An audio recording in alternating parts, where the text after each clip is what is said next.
3 Gründe, warum dein Social-Media-Post nicht zündet. Du hast gerade einen Post entwickelt und veröffentlicht auf Xing, Twitter, LinkedIn, was auch immer ist, YouTube. Und du hast kaum Views und praktisch gar keine Reaktion. Nach diesem Video kennst du die 3 wichtigsten Gründe dafür, warum Content nicht zündet. Und in diesem Kanal geht es nur um seriöses Marketing und solide Positionierung.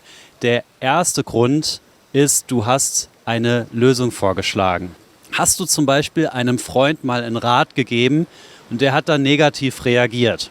Stell dir es andersrum vor, du kommst zum Arzt und beschwerst dich über Schmerzen im Knie und nach 10 Sekunden sagt dir der Arzt, okay, alles klar, Sie müssen dieses Medikament geben, dieses Medikament nehmen, das ist mein Ratschlag, tschüss. Und das sind eigentlich diese Ärzte, die wir nicht mögen. Solche Ratschläge mögen wir auch nicht, weil, genau, du fühlst dich nicht gehört, du hast das Gefühl einfach, der weiß gar nicht, was wirklich dein Problem ist. Und ein Problem gut zu beschreiben und deiner Zielgruppe zu helfen, das Problem besser einzuordnen, das ist wie Zuhören online. Ich habe über die Jahre gelernt, wenn du das Problem besser beschreiben kannst als dein potenzieller Kunde, dann hast du einen riesen Vertrauensvorschuss, wenn es dann ins Verkaufsgespräch geht und du hast einfach deinem Kunden ermöglicht, in dieser Problemwelt zu bleiben. Du musst dir auch überlegen, Kunden googeln nach ihrem Problem, nach Keywords, die das Problem beinhalten. Die wissen oft noch gar nicht, in welche Richtung eine Lösung gehen kann und vertrauen dir auch noch gar nicht, wenn du direkt irgendwas vorschlägst, obwohl du es wahrscheinlich viel besser weißt als die meisten deiner Kunden. Zweitens, die Plattform will was anderes, als du da in diesem Post machst. Es gibt 2 Möglichkeiten. Es kann im Format liegen oder in der Länge. Guck mal aufs Format. Das Format sollte vielleicht eher visuell sein. Du bist aber zu sehr textlich oder auditiv unterwegs. Bestes Beispiel ist immer für mich Instagram, wo es einfach darum geht, dass du bunte, interessante Bilder aus einer Welt bringst, die nicht die normale Alltagswelt sind. Wird ja auch die Plattform manchmal dafür kritisiert, aber das ist jetzt erstmal völlig egal. Wenn das Dinge sind, die was Besonderes sind oder wenn du ein junges, hübsches Mädchen bist, ja, oder ein Stuntman, was auch immer, Schauspieler, dann ist Instagram ganz besonders interessant für dich. Es wird dir aber nicht gelingen, über Instagram lange Texte zu platzieren oder irgend sowas in der Art.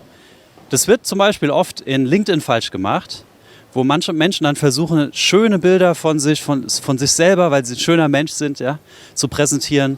Wenn du das zu oft machst, wird deine Audience schnell super müde davon. Es wirkt angeberisch, denn in LinkedIn ist zum Beispiel Textform gefragt, eine mittlere oder eine längere Form. Ja.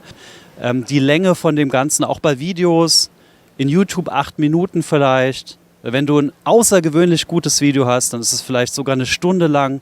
Man muss aber schon ein Star-YouTuber sein und wirklich wissen, wie man eine Story erzählt, damit das Ganze für dich funktioniert. Ja? In Instagram ist es zum Beispiel so, dass ein Video einfach nicht länger als 1 Minute sein sollte, sonst zieht das Ganze meistens nicht. Grund Nummer 3, dein Inhalt ist zu generell oder zu speziell. Wenn dein Inhalt zu generell ist, wirkt er auf die Zielgruppe zu hoch gehängt. Es ist zu philosophisch. Das ist, als ob ich jetzt darüber sprechen würde, wie historisch Ogilvy Werbung eingeordnet hat und was der ethische Hintergrund von Werbung ist, ob das okay ist zu machen und so weiter. Das wäre für dich nicht interessant. Eine andere Möglichkeit in diesem Bereich zu generell ist, wenn dein Publikum das schon kennt und zusätzlich müde des Themas ist. Also wenn ich jetzt zum Beispiel was erzählen würde von Ausstieg aus dem Hamsterrad und selbstständig werden, das wurde über Jahre gemacht von vielen Scammern zum Beispiel, ja, und wenn es um diesen Bereich geht, Selbstständigkeit, ich würde da immer vom Ausstieg aus dem Hamsterrad sprechen. Das kennen die Leute schon, das ist sehr generell, das sind meistens schon müde, das zu hören. Eine andere Sache ist zu detailliert. Wenn das Ganze unerreichbar wirkt, zum Beispiel für dein Zielpublikum und sich deine Audience es gar nicht vorstellen kann, über was du da redest. Also wenn ich hier zum Beispiel jetzt beschreiben würde, wie man in LinkedIn bestimmte Posts A/B testet, wie viel Millionen Budget man ausgeben kann dafür und was das Problem mit Listposts ist und die Click-Through-Rates und so weiter und du würdest einfach nur von Zahlen die Ohren schwirren, ja, dann macht das einfach für die Leute keinen Sinn.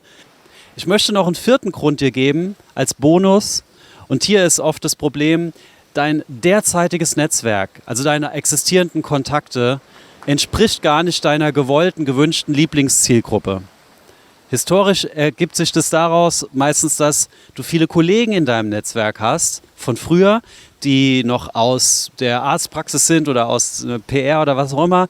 Heute bist du aber Berater für Familienunternehmen oder was auch immer du genau machst, ja. Und jedes Mal, wenn du jetzt postest, erkennt das Netzwerk, erkennt diese Plattform, dass aus deinem Netzwerk kaum jemand sich dafür interessiert und du wirst immer stärker dafür abgestraft und es beginnt so eine Abwärtsspirale. Lösche also wirklich Kontakte aus dem Netzwerk, die nicht sich für deine Inhalte interessieren können. Versuche aber stattdessen neue Kontakte aus deiner Lieblingszielgruppe dazu zu bekommen, indem du sie einfach freundlich vernetzt und mit einer Nachricht kontaktierst. Jetzt als Beispiel mal für LinkedIn. Ja.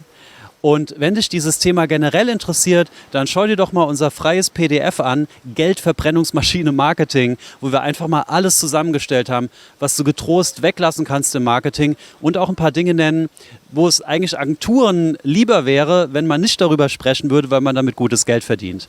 Wir sehen uns im nächsten Video.